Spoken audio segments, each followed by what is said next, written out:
This tutorial is on doing background research. It is part 4 in our Develop Your Topic series.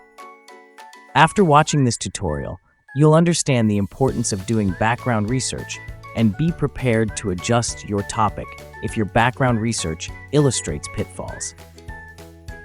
Once you've decided on a topic, you'll want to do a little bit of background research to make sure it works for this project.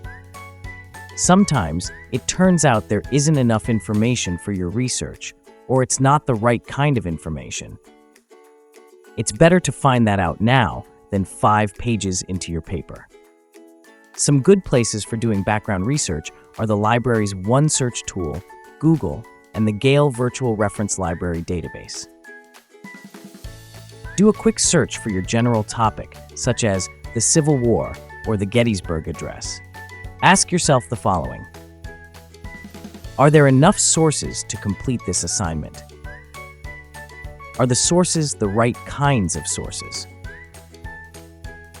If not, look over your topic again. You might need to change topics completely, or sometimes rewording or adjusting the topic a bit is enough to do the trick. For example, if you're interested in the role of specific states in the Civil War, you might not find much information on Arizona since it didn't have many ties to the war. Changing your topic to the role of Texas in the Civil War is a minor change, but would yield more sources. Thanks for watching. Contact the library if you'd like assistance. If you'd like to share feedback on this tutorial, you can do so at the link or QR code on your screen.